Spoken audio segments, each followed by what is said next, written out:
A lot of interesting things. That's awesome. I love it. All right. So before we talk about the Steelers, we have to talk about the breaking news of today. Yes, sir.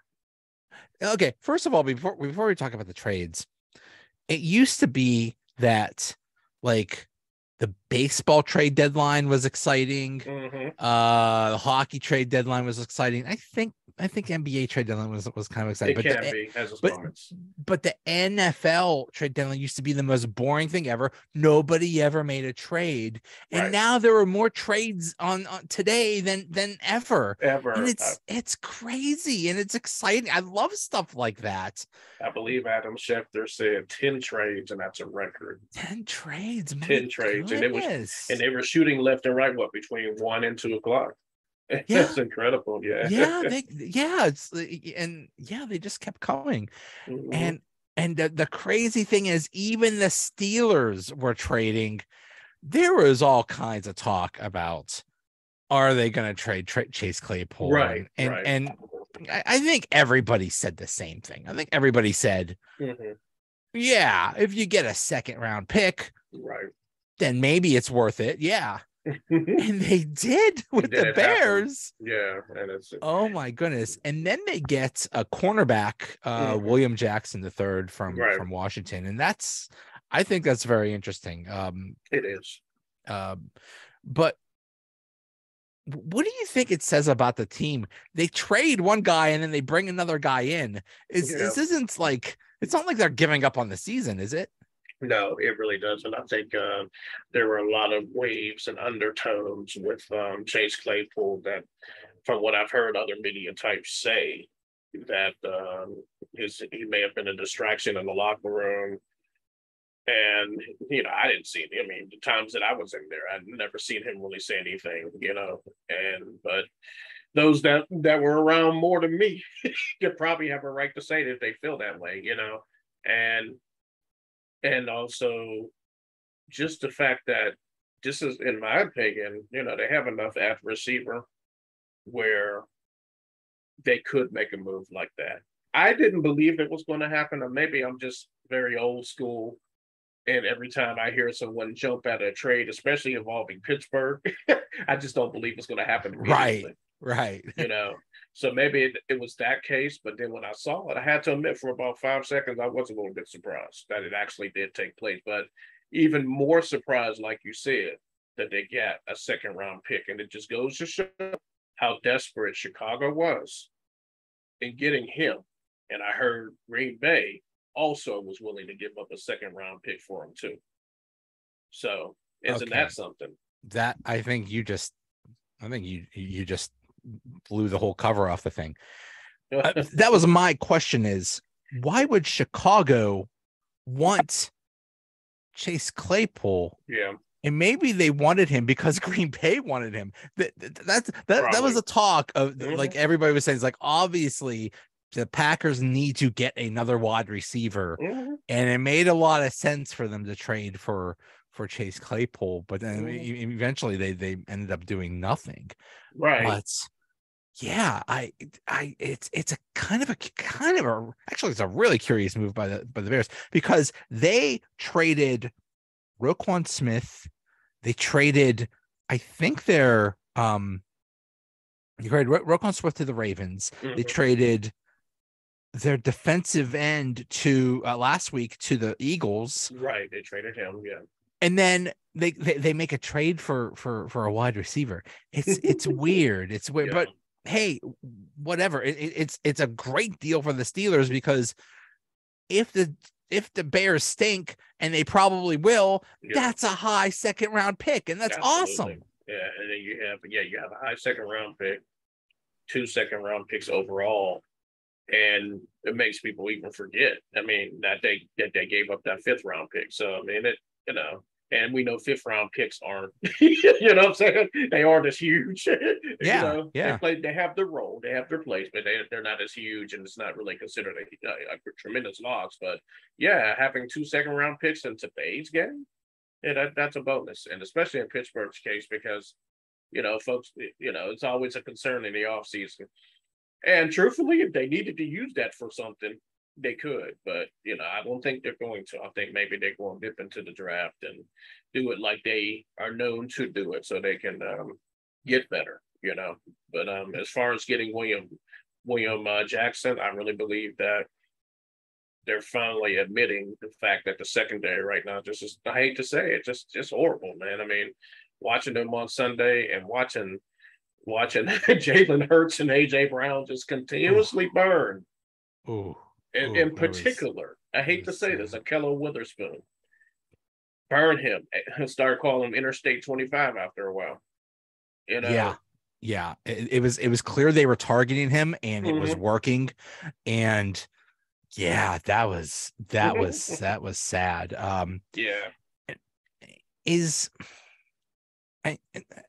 don't know if I have the right person, but was William Jackson the same guy that the Steelers wanted back like 6 years ago, but the Bengals swooped in right in front of them and picked him up, and then the Steelers had to settle for Artie Burns? Yep. Is that the guy? Right. That is him, 2016. Yep, that's exactly what happened. And and Pittsburgh is that type that if they ever have a chance to get somebody they couldn't get prior, then they'll do it. Just like Minka Fitzpatrick, they scouted him and ended up with Terrell Edmonds because Miami told them so. I mean, so that's how they roll. So I'm hoping that his veteran experience can really make a difference to a secondary that needs it. It needs it bad because it's not my place to ever question anybody's effort, which I won't do. But it's just something's missing, man. Something's missing with this team. And it just seems like, the air has been let out a few times. I mean, against Buffalo the first time, and now against Philly. I mean, I didn't never believe that Pittsburgh really had a chance to beat Philadelphia. But if you're gonna lose, you lose. Put up a fight, make it close, something like that. And they didn't. I mean, they are totally at a crossroads. We are just about at the halfway point of the season. They have a bye, and now we'll see where they go from here. Are they going to just give up? Are they going to put up a fight? Are they going to actually win some games?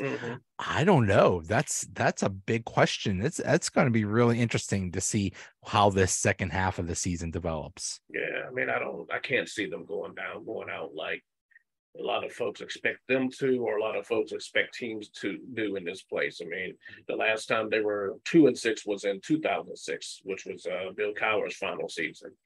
And we thought that team was bad, but then they turned around and finished 6-2. So, I mean, obviously a lot more talent, a lot more seasoned veterans with that team. But, we've seen it when a team seems like, and again, I'm not saying this to be mean or anything like that, when it seems like the heart may not be there, and then all of a sudden you get a spark. I mean, we all go through that in our lives, or maybe we're so tired that we know we're not putting forth our best effort or whatever's going on. They might have something on their minds. Losing is frustrating. It is. And I know the most overrated line in sports, in my opinion, is I hate losing. Of course, who likes it? But when you're going through that, it can be, especially when there were so many games they should have won, like the Patriots game they should have won, the Jets game they should have won, and then most recently the Dolphins game they should have won. I just go back and I just wish to goodness Kenny Pickett would have ran instead of throwing that ball, but he's a kid. He's learning, but still, I just wish we could get the DeLorean, just go back in time, like just run.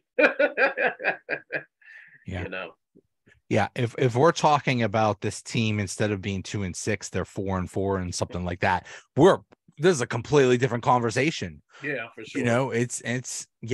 That Patriots game should have been a win. Even the Browns game could have been a win. Yeah, I agree. Yeah. So I think this bye came at the perfect time, and I think, no matter what, I think they're going to regroup and also, oh, by the way, they get TJ Watt back, who's going to be I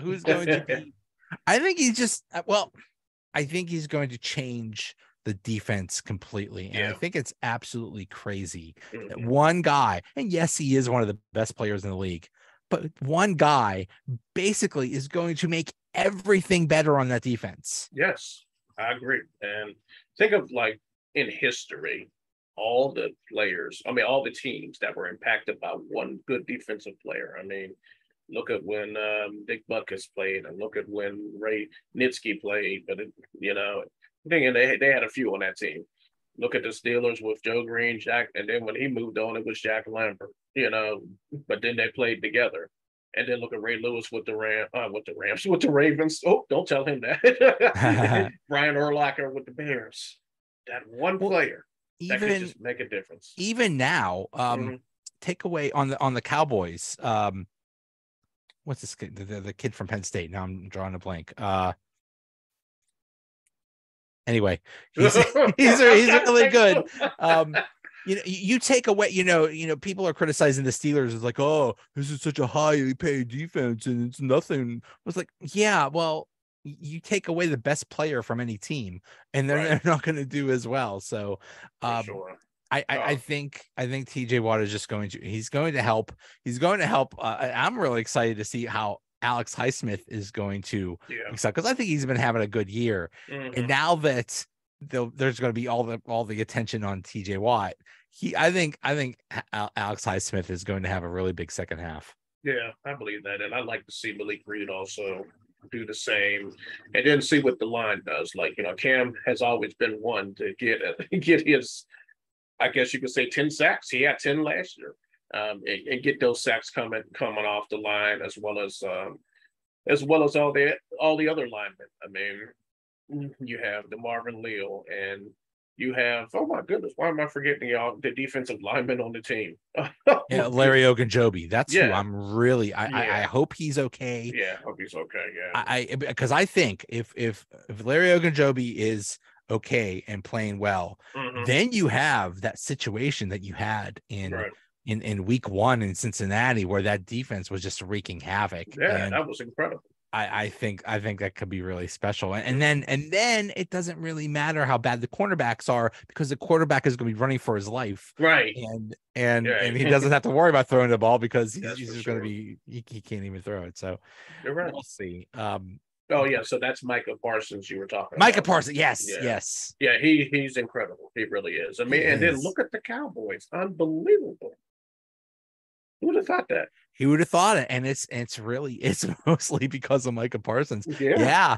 I mean, heck, they were even winning with Cooper Rush, for goodness sake. For sure. And they were. Parsons and it just, what is that a reminder of? Just the fact that it really takes a team. I mean, you have all your parts, one body, many parts, as the Bible says, but everybody knows their parts. Everybody knows their role. And when you do that, then you have these teams that are contending, that they just fit right in. Wow. And Micah Parsons came in and did what he had to do. I mean, Cooper Rush. I'm sorry. Cooper Rush came in and did what he had to do. Yeah. Mm-hmm. Yeah. And yeah, he fit perfectly, and he knew what to do. Mm-hmm. And it was a well-run team that was a well-run unit that was working well, which is the exact opposite of what the Steelers offense is. Yeah. It is a dysfunctional mess. It is. And everybody wants to say it's because of Matt Canada. Mm-hmm. It can't be just because of that. Yeah, I don't know what's going on. But when you have Kenny Pickett saying stuff like, well, we don't study enough, and we're not prepared enough, or something like that, it's like, that's a little, it speaks for itself. That's a little scary. Like, Mm-hmm. If they're saying it in public, something's really wrong. There must be something really wrong with that. And that's what losing can do. Frustration can just brings it all out. You're trying to be discreet, trying to be subtle, but it's easy to just really say that. And it's no coincidence that every person that has a microphone in their face on offense has said something about the offensive play, the game plan. That has to get the attention of the front office. It has to. And I mean, obviously it does. I mean, they're only sharing, to everybody. We don't know what's going on behind closed doors, but something's wrong. I mean, for him not to, for the field to not get stretched on a regular basis, and this is coming off a future Hall of Fame quarterback, Emmanuel Roethlisberger, that was known for doing it, And even though the last 2 years, but still, and my wife even said this too. If Ben was still quarterbacking this year, they would be 4-4. I believe. Oh, definitely. Yeah. Definitely. Yeah, he would have pulled some of those games out, but whether this is true or not, it sure seems like last year Ben just said, forget this Matt Canada stuff. I'm just going to run my own plays. I think he kind of did admit it though. Yeah. I think he kind of did. Yeah. I mean, I won't say he, it sounded like it when I saw a quote on Twitter. I guess whether it was on his podcast or not, it sounded like he was basically saying, hey, I had my moments where I just did what I felt like I needed to do. So, like I say, it sounded like it, but yeah. I'm not going to put words in his mouth, though. Yeah, but everybody is saying, "Well, fire Matt Canada, fire." I mean, even today, the Colts fired their offensive coordinator, and that guy didn't even do anything. I guess right? Wow. The coach was calling the plays, but still. That's just not how the Steelers do things. They're not going to announce it. If they do anything, they'll make changes internally, and they're not gonna say, yeah, he's out of here. Yeah, that's just not how they run. So sorry, everybody that thinks that, sorry, the entire, Steelers mob that wants it done. It's not happening. Waiting. I made a joke on Facebook, and I actually put it on Twitter too. I saw that. About Lionel Richie. Hello. Hello. So it'll be interesting to see, but something needs to be changed. I mean, what is the definition of insanity? Doing the same thing over and over again and expecting different results, and it's not working. If the goal for the Pittsburgh Steelers is to always live up to their legacy of competing for a championship, right now the season was over, they probably get the fourth pick in the draft. Probably, yeah. So I'm thinking maybe. Not maybe. Factually, they need something has to change when they get ready to host New Orleans in a couple of weeks. They need this because it's just not good. It's not good at all. And I don't like seeing them like that. I know you don't like seeing them like that, and it's just not. We're not used to that, man. We're not used to this. Yeah. Another big problem with that offense is Najee Harris. Yeah, something is wrong with the guy. He is just not. He's just not himself. I don't know if he's in his head. I don't know if it's an injury. He's just. I just hope he takes a break and just figures some things out, because he is just not what he's supposed to be. It's sad. It's not. And I was in training camp when it looked like either he must have just had his foot stepped on, as it was dismissed to be. And then I heard some other things too, but he does not look like the same guy that rushed for 1,200 yards last year. And one play in particular was on Sunday when Pickett threw him the ball on a screen. It was like an easy first down. The next thing you know, he's dancing. There was nobody in front of him between him and the first down, but he started dancing for some reason, because he's so used to being attacked immediately. So so it is something wrong, and and of course you have some of the fans trying to say, well, he should have been traded. I'm like, yeah, okay. Next question. And number two, and with respect to undrafted free agent Jaylen Warren, he's doing what he's supposed to do, but he's not the starter. It's Harris, but I think maybe Harris does need to sit, and I think he is injured. So I think he just needs to heal. I think he needs to heal up. They need to just, like you said, give him a break, just chill out, and just go from there. But forcing him out there, especially with the line still not being 100%. I mean, this honestly, and this is just my opinion, this honestly is probably one of the worst offensive lines I've seen in my lifetime of watching the Steelers. Hi, Darren. Hey guys, how are you? Hey, Darren, how are you, sir? Good, Roy. How are you, Ray? No complaints, man. No complaints at all, man. Hey, he looks like he can get out there and play some ball, man. Put you on the line, man.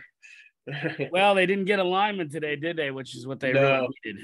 No, they didn't, And, we were just talking about, well, I just spoke about the offensive line and how, honestly, just in my opinion, and I've lived on this earth for 50 years, and I've been watching the Steelers since 79.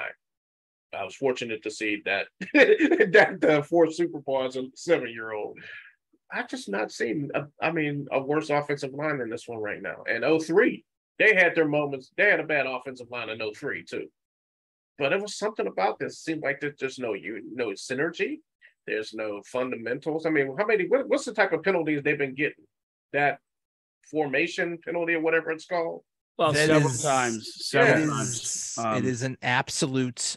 It's sad and pathetic how many formation penalties they get and illegal formation and stuff like that. It's unacceptable, and we're halfway into the season and they're still getting them. That's ridiculous. That's what messed them up against Miami too. The first drive that Pickett had them in the red zone, I'm convinced they're about to score. Then you had a 1 formation penalty. Actually, it was on the receiver, number 13. Yeah. And then next thing you know, Dan Moore who gets his game week by week penalty for that same thing. And next thing you know, they're like 3rd and 20. So it's just stuff like that that's hurting them too. Yeah, it just seems like, to me, are we recording now, Joe? I'm sorry. Yeah. Okay. So I'm sorry. It does seem to me to, like, one of the things I saw at the end of that game was the intensity that Claypool and some of the guys were showing, like they were just sick of everything. Yeah. That's the kind of playing I saw. They were sick of, they were fed up, and that's why you're thinking, well, your guys are getting crushed by the Eagles right now. And they actually started playing with some of the intensity that you wish they would have played up from the very beginning. And, I just think, you don't want to say the sky is falling at this point, guys, but it's kind of starting to cave in. I think the locker room is kind of lost. There's not much continuity. There's not much, flow. Joe, to your point, how many of these illegal formations, and this is stuff you get through camp and you expect to see week 1, 2, and 3. By then you've ironed it out and now we're kind of sailing through. Right. And we're still stumbling over ourselves. They're still just making plays. They're not opening the right holes for Najee. And to their defense, Najee's not hitting the right holes. So, it's bad communication everywhere. And to me, it's just, that's why I say it's kind of chaotic and chaos. Obviously I think the right thing to do in the offseason was to bring in an offensive lineman, to your point, Ray. They could have done that today. Instead, they're bringing in William Jackson. Yeah, but who's there's almost no team that says, wow, we have too many good offensive linemen, we got to get rid of one of these guys. Nobody's doing that. That's like either a free agency thing or a draft thing. But I don't think. Well, and the young guy the Bears drafted, his name's escaping me, but he's starting as a guard. He's actually not playing very bad, and he was a 7th round pick. Who the Steelers picked? They picked a quarterback. A quarterback who didn't even make the team. Right. And you can sit here, well, come on, guys, we're really kicking around a 7th round pick. But I don't know. I just don't. I don't know. And Chase Claypool. I'm coming in late to the call, so I'm not sure exactly what you covered. I apologize for that. There, fandom, and Joey Bag of Donuts land. Yeah, what do you think about the Claypool trade? He's a talent. I just always felt he didn't play up to his size and capability. He's got everything you want. There's 4 things you want from a receiver, right? A guy that can run a route, he can do that. Check that box. He's got the size. Check that box. He's got the speed. He's got the physicality. He just hasn't seemed to ever bring that together. And other than the 4 touchdown game against the Eagles last year, which was fantastic, you thought, here it is. This is what we've been waiting for, and it just has never come to fruition. But he is a guy, I will say, I wouldn't be surprised if down the road he develops into something and becomes a good receiver. Fields needs him right now in the worst way out there in Chicago, and that might be the right marriage. I kind of think about it like Plex. Seeing Plex go, Plex had a lot of drama too. Yeah. But Plex ended up being a key player for the Giants for a while. And Claypool might be that there too. It's just hard to see the point in it right now. Why send him away now? Why now? So now you're limiting Kenny again with some of his tools. And Kenny didn't have a great game. obviously for the last 2 games. His passer rating was 5.9 over passes of 10 yards in the air or longer on Sunday.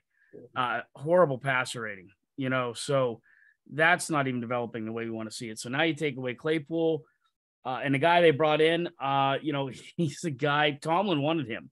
I don't know if you guys remember much about this guy. Yeah, we were just talking about that. That was the guy they want. That the Bengals swooped in and got, and they ended up with Artie Burns. Yeah, we got Artie Burns, and now this guy. What's good about him is he's great in man-to-man coverage. He's not great in press coverage. He doesn't have the body for it. He also gets a lot of penalties because he gets put in press coverage and he's a grabber. So in man coverage, he really could be a great depth add. So we'll have to see, but. He played on a lot of bad Bengals defenses, so I have optimism for him if he's used to what he's capable of doing. That's man coverage, which he's very good at. Yeah, I have a Bengals friend who was a Bengals fan, and as soon as the trade was made, he was like, "Uh-oh, I'm telling you now, this is not a good deal." I told him, I said, "Hey, the Steelers saw something in him, so we gonna hope for the best." They saw something, and they saw what they already had, and they saw Ahkello Witherspoon just getting burnt like toast. Mm-hmm. It's like, okay, let's bring some competition here. Maybe just see, in practice who works out better between Witherspoon and William Jackson. I don't know. Right. But nothing will get you replaced on the depth chart like giving up 3 touchdowns to a guy on a Sunday afternoon. Yeah. And 2 of them in the same corner. Yeah. Right. Yeah. Right. Oof. Yeah. Yeah. Oh, it was bad. Yeah, so we'll see. And the funny thing is, if the Steelers go on like some kind of win streak, people are going to be mad. People are actually going to be rooting for them to lose. It's like, what are you doing? You're ruining our draft position. And that's the frustrating part about it, Joe. I mean, the AFC North is kind of wide open. It is. After last night, there's nobody running away with this. Baltimore, as of tonight, is probably the best team. But, they could drop 3 in a row easily. So sure. It's like if there's a time where we could be mediocre and probably still grab the division, it would be now. But we're not even mediocre. You're right. You're right, Darren. And the thing about it is, it starts with wins. You got to win, especially now that it's the second half of the season. It's like in November, which number one, I can't believe it is November, but it's like now it's about as crunch time as you can get. You don't want to lose anymore because if you lose like 3 more games, that's pretty much it. That's pretty much a wrap. Eight is risky enough, but you don't want to lose 9 games, even if you got a 17th game, So it's really about as put up or shut up right now for Pittsburgh as ever. I just don't see a 6-game winning streak coming from this team. That would be a miracle. I don't see. I could see the only way that would happen is if the defense starts scoring some touchdowns because they ain't coming from the offense. But still, if the defense with TJ Watt becomes so good that they limit teams to 10 points a game or something like that, and then we win games 12-10 or something like that. That's we'll take it. I don't see hope for this offense, and it's just. I mean, yes, Kenny Pickett hopefully will get better, and Najee hopefully will get better, but I don't know. It's Joe, you said it in the last couple of podcasts. We're spoiled as Steelers fans. I think there's probably still a good amount of us Yinzers out there thinking, hey, after this bye week and that, we're going to get out there. We're going to win 8 of the next 9. We can do it. Right. Over the last couple of years, we found a way to do that. It's just this team, not this year. Sunday's proof of it. That Eagles team was just superior to us in every way on that field. In the past, we would have found a way to keep that close, maybe possibly pull an upset or even win the game outright. This team just doesn't have it. You watch Sunday Ticket, not Sunday Ticket, NFL Red Zone, you're looking like the Lions. You're looking like, the Texans. They just don't have it right now. Yeah. They just don't have it. And I think you're right, Joe. I think the best thing to really hope for now is watch Pickett develop, see if you can get some charisma and some communication going with Deontay Johnson, with Pickens, get Najee a little bit better, and then maybe, finish out the season respectable. Mhm. But I just don't think, there's no playoffs within reach. I don't see it. One thing for sure, and I can even put a Joe Namath guarantee in it. There's no way this player they losing that game on December 24th. I just don't believe it. Against the Raiders. Yeah, and honoring the 50th anniversary of the Immaculate Reception and everything that's happening with that, and wearing the throwback uniforms, which really isn't much for Pittsburgh because they haven't changed the uniform, but they tend to rise up in games like that. Retire Franco Harris's number 2. They do. I remember, what was it? I think it was like the 3,000th game or something like that. They played the Rams. It was when Mark Bulger was their quarterback. Oh, yeah. And they came in and cleaned our clock because I took my dad to that game. I mean, they had like everybody from the Steelers past possible at that game. That was one of the few games I remember. But for the most part, to your point, Ray, I think you're right. They generally come out in games like that. And maybe that's what they need is Jack Lambert or somebody in there, firing them up because it looked to me like they were firing themselves up Sunday, like getting into it a little bit. And it was kind of like you like seeing that, but it was a little bit too late. Too little too late. A little bit too late. And, who knows? Who do they have after the bye week, Joe? I'm embarrassed. I don't see that. Okay, so the next game is home to the Saints, then home to the Bengals, then at the Colts, then at the Falcons, then home to the Ravens, and then at the Panthers, and then the Raiders game on the 24th. That Saints defense just shut out this weekend. They shut out Arizona, I believe. And I mean, and that's crazy. Yeah, they shut them out. Like, wow, they looked. Oh yeah, solid. That defense is good. Although it is roller coaster. You catch them on a wrong week, you can beat them. But joke's on you, Saints defense. We suck on our own, so we don't need you to stop us. Yes, because we can stop ourselves. So there. That's right. Self-infliction. But Andy Dalton and the Saints. We can't lose to Andy Dalton, for goodness. At least they know him well. I think that Colts game could be winnable in the Panthers game. Yeah.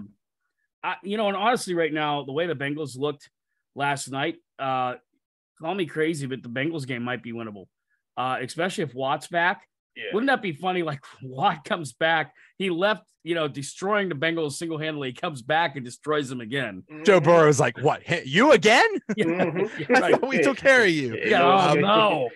Well, the Bengals. I mean, we were talking about how bad the Steelers are because they're losing their best player, and what happens if other teams lose their best player? Look at the Bengals without Jamar Chase. My goodness, they were really a shame. A disaster. Like, there's a lot of talent on that team, and they looked horrible. Yeah. That's another thing that Zach Taylor, that coach of the Bengals, he sucks. He's going to ride the coattails of being in the Super Bowl, but that's really not a good coach. But anyway. Unless they totally tank this year, he'll have next year to turn it around. Yeah. But I think if they go like this next year, he might not even make it through midseason if they're 4-4 next year. Yeah. Because I mean, you hate to admit it, but Joe Burrow's in my mind is probably amazing. He's amazing, and he's a great quarterback. He's a franchise. They could go win a Super Bowl or two with that kid, and they got to build around it right, or they're gonna blow with that shot. So, for sure.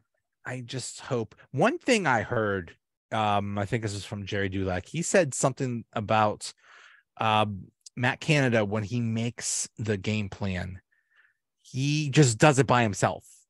He's not working with any coaches. He's not getting any input from him. He just does it all himself. Wow. And just hearing, I think he said today, like, I was like, I think I'm doing a great job or something like that. Like, the arrogance on this dude is ridiculous. I don't know if somebody needs to smack him or what, but was that you, Joe, that shared that still shot of him like this up in the booth? No. It was priceless. He just looked. You can't tell me that, guys. I think there was a 3rd and 10 or 3rd and 9, and they did a little bubble pass over to Deontay Johnson, and it's just like, come on. I mean, none of the three of us are not going to sit here and pretend that we can outcoach an NFL. I get that, but I think the average fan sitting at home or sitting in Heinz Field or wherever you may have been Sunday would know that you've got to get to the middle of the field. It's like they avoid the middle of the field. Yeah. like the 46 or the 86 Bears are out there waiting for them. Right. Like, what is there something there? There can't be something there that's preventing you from doing it. I mean, get the ball downfield. Pickett's obviously capable of doing it. Mm-hmm. That kind of stuff is just, yeah. That not enough vertical motion at all. I think this second half, I'm actually excited now. Just not because I don't think they're going to win, but I just want to see what's going to happen. Like, are we really like it? This offense can't get any worse, or right? I don't know. One thing that's kind of scary is I don't know either. I hope that Matt Canada doesn't ruin Kenny Pickett. Right. You know, like Najee got. He seems to develop into some bad habits because of how bad last year was. I hope Kenny Pickett isn't developing into some bad habits because of how bad this year is. I don't know. I hope not either. And he's a kid, he's rookie, but the way he played last year for Pitt, everything about him. I mean, I cover Pitt too, and I've watched Kenny play his entire career, and it just blew me away. And I was very impressed. I'm sure everybody else was. I'm sure you both were too. Yeah. It's definitely there. He's, you talk about. Yeah. No, it's a good point, Ray. You talk about Joe Burrows. I think you see the same things in Pickett. And obviously, he's a Pittsburgh kid, or he's a Pitt kid, and there's that connection. But if you even took that away, if you brought him in from TCU, it's all still there. It's all there. The package is there, but. If you're going to you got a second round pick today, right off of Chase Claypool, more than ever going forward, they got to make the best of what they have over the next 2 to 3 years. They have a small window here to get this rebuilt and redone. Now, I believe Khan came in, Ray, in May, so he hasn't really had a chance to tackle a draft by himself. Right. So this will be his first one. Yeah. So that would be interesting too, Joe. Second half of the year, what's he thinking? What's the offseason look like? So there's got to be some hope on the horizon. That's what it is, sadly. I'm almost certain Kevin Colbert would not have traded Chase Claypool today and got in Jackson. I have a feeling that Omar Khan does things differently, and he's not afraid to make moves. And if that's the case, cool. I'm excited to see what he's going to do next year in free agency and next year in the draft. Just some, a different approach. Kevin Colbert was great, but still a different approach, a new exciting approach. I like that. So and because I think that's what it needs. If Tomlin is to persevere, and maybe prove some of his naysayers wrong, I think this is the time. Everybody has their lows. We have lows in life. We have lows in sports. He's at a low right now. He's frustrated. You can tell he is. Yeah. Maybe this is his time to turn it around. Because if he can turn this around from whatever they're going to finish and get them back into like Super Bowl contention, in the next, let's say 2 to 4 years, then you got to kind of shut up and say, Tomlin's a darn good coach. He's basically a king at that point. If he could get them back. And likewise, if he can't, we're in year 2 of a rebuild. And I believe that rebuild, if I'm guessing, that rebuild will conclude next year. Next year will be the last year of the rebuild. It's like, okay, we're going to get our final pieces of the puzzle. We're going to get an offensive line and maybe some cornerbacks and maybe some defensive line. I don't know what, but still, I think next year is the last year of the rebuild. But after that, it's like, okay, now it's time to put up or shut up. If this team continues to stink, then unfortunately, I think Tomlin, he'll used up all of his goodwill. I was thinking something like you were saying, Joe, about how differently Omar Khan does things. So does that mean that maybe in a couple of days he might do something a little different too? With what, Matt Canada or what? Oh, absolutely. Maybe. Yeah. They are kind of getting into this unprecedented area here. I mean, the move with Minka a couple years ago, moving up to get Devin Bush. Those are things you never used to see the Steelers do. Right. So I agree, Ray. Now, now with Khan, I mean, it could be, you're right.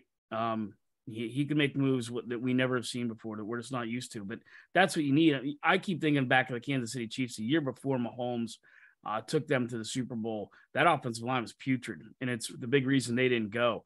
They totally revamped that entire offensive line. They revamped everything about it. So I'm with you, Joe. You get some free agency, you draft, whatever it needs to do. And you need the guy that's willing to pull the trigger, but pull the trigger in a smart way. And that's where our faith has got to lie right now, is that Khan will do both of those things. Yeah. We'll see. Now I'm excited. I was really depressed about this, about this team. And now because all we've heard, and we talked about the spoiled fan base. My goodness. What if you're a fan of Jacksonville or something like that? Like we couldn't, like we haven't even had a losing season in forever. Right. What do you think they are like? What do you think fans of the Browns are like that are stuff? The Bills were bad for 20 years. It's come on, people. This happens. It does happen, and it's a perspective to keep. It's not easy because that's your thing. As fans, it is. It is sad, but I mean, it's not the end of the world though. They have to still get up and work. And like Darren said, you have lows in life. You have lows and challenges in your profession too. And this is a test. Now the question is, how are they going to respond? Rocky Balboa said, "It's not how many times you get hit; it's how many times you get up." Exactly. So let's see if the Steelers can get up. Right, and you have to learn to take the hits. See, Rocky's my dude. I'm a Rocky fan. Yeah, absolutely. I've actually, for sure. And I think you're right, Joe. I mean, bye week, get rested up here, and then let's see what the second half of the season gels like. I mean, I think the best thing we can hope for is they go into that last week of the season against the Browns, making some big plays, being close in games, and building into next year, not getting pasted 38-3. Right. Remember a time in our lifetime, well, I could even say in my lifetime, where Cleveland wasn't even allowed to beat Pittsburgh in Pittsburgh in the old Three River Stadium days. So I think it was the David Marinus book, and he did the biography on Chuck Noll, and then the NFL Network had him on when they did the Chuck Noll biography, and I found it funny. Chuck, he mentions it in the book, and they do it in that in the NFL biography on the NFL Network, where Chuck Noll talks about how great they were in the 70s. And when things started, like you were talking about when I jumped on about the late 70s, when the early 80s started coming, he told his wife, how we had all those great years. Prepare yourself. We're gonna have some down years. Didn't he? Yeah, he certainly did say that. I saw that interview too. You are so right. Yeah, and I mean, that's just the way it is. So yeah. I mean, someone said, would you compare this year to Chuck Noll's last year? And Chuck Noll's last year was, 91. I believe, the year where they started out 51-0 loss to the Browns. 42-10. No, you know what? His last year in 91, they finished 7-9. Okay, so that was the second to last year. No, wait, no, actually the third. That was 89 when that happened. Okay, so that when they beat the Oilers in Houston and looked like Danville's face, that was priceless. That's what we need. We need coaches wanting to fight each other, because Chuck Noll definitely wanted to knock out Jerry Glanville. He told him he was he grabbed him at one point. Jerry Glanville was like, "Good game." I'm like, "You son of a..." Yeah, he said, "You're gonna get your tail kicked if you keep playing it." Like, yeah. And he said, "I mean that." Yeah. Steelers Oilers was a nasty rivalry, man. They would try to hurt each other. It was hilarious. Yes, and what is it? The House of Pain, Astrodome. House of Pain. Astrodome, yeah. Hey, what stands out in that final year for Chuck Noll? That's when he made the quarterback switch. Yeah, was that the switch from Bubby to Neil O'Donnell? And stayed with him, and that's when they played that Houston game that y'all talking about, when he pointed his finger at Glanville, and O'Donnell was struggling. He asked Bubby to come back in, and Bubby said, "I don't mop up for anybody, anybody." Right? You know where I was at when that happened? I can't believe I still remember it. Freshman in college on Pitt's campus, and I was watching it in my neighbor's room. Couldn't believe it, man. How do I remember that? I have no idea. I remember exactly where I was when they lost in the AFC Championship game to the Chargers. Oh gosh, yes, I do too. I was in my dorm room, and my girlfriend was sleeping, so I had to be quiet. And I had what campus? It was actually on Pitt campus. Yeah. What? How we be on Pitt's campus at the same time and we didn't know each other? I was on Pitt's campus then too. We probably passed by each other a bunch of times. You obviously didn't tell Ray that I was on another campus at shout out. He was on Penn State. Oh, you was on Penn State's campus, but you know what? I had a lot of good friends. So so they were around you and you was around them. So that's great, man. That's really great. That's a beautiful campus up there too. Oh yeah, it really is. They've done a great job. And I tell Joe I'm one of the few Penn State fans who outrightly root for Pitt. And I still say going to Penn State games, even the early 80s with my dad. I still remember, and I still say this, the best guard I've ever seen play football in my life was Bill Fralick. I've never seen anybody like that in my life. And what a kind guy he was. Very generous. Just probably one of my 5 favorite people I've ever met, professional athlete wise in my life. And I loved him. So I'm from Penn Hills. I grew up in Penn Hills, and Bill Fralick is like a god there. And I was too young when he was playing, but still it's like a thing of pride. And now that's funny that the thing of pride of Penn Hills is Aaron Donald. But back then it was like, we that's where I came from, the same place that Bill Fralick came from. That was he was maybe one of the greatest offensive linemen ever. When I was in high school, Buddy Morris, who was the strength coach at Pitt then, he came to us because we had a hospital locally that helped his daughter with something that was going on. So he ended up being our strength coach for this 2 years. But he came out. You know how Bill Fralick got to be Bill Fralick, and he had 2 cars parked in our track, and we had to push cars. Pushing cars. Push cars. Really? I mean, that's awesome. I love that. That's a great story, man. Yeah, I like that, man. That's Buddy Morris. funny. And if you Google Buddy Morris now, he's like 70, and he looks like he could pretty much put a brick or a car through a wall. He's huge. That's so cool, man. That's great. And see that impact you'll never forget it. And I think about what Bill Fralick did when he put some money into the facilities up there at Penn Hills. Yeah. Looking at the stadium, look at the training room and everything. Yeah. Well, it's funny, full circle, we come around to this, right? When I jumped on, you guys were talking about the offensive line. And I think since they lost, I'm drawing my mind blank, the offensive line coach that left. Oh, Mike Munchak. Munchak, yeah. They just haven't been that cohesive unit. And that's where I think the talent's on the field. I think that frustrates us as fans or reporters, whatever you want to call it. Is that you can see there's greatness there. There's the ability there. And it's all over the place. I mean, it's just, whoops, it's everywhere. It's a young team. It's a young unit, and there's no late leaders to step up. And they're trying. Cam Hayward is trying, but there's only so much you could do. But there's nobody on the offense. They're all just too young or something. And it's going to be real interesting to see how that develops in the second half of the season, if it develops. Hopefully with TJ coming back, it has to give them the spark that they've missed since week 1. Yeah, if there's a guy that's going to ignite some fire on you, that's the guy. I think that's huge. I think that's huge. I think when he comes back, I think they're all going to have that spark and that hope we could start winning games. I believe it. So and that's huge. Sometimes mentally that's the most important thing. So it's true. We will see. All right, guys. This was fun. It was. Yeah. Let's do it again, Ray. It's been a pleasure. I've always wanted Likewise, man. Love the house too, man. Thanks, brother. I appreciate that. Thanks, Joe. All right. Thanks, guys. I'll see you. Take care. Have a good evening.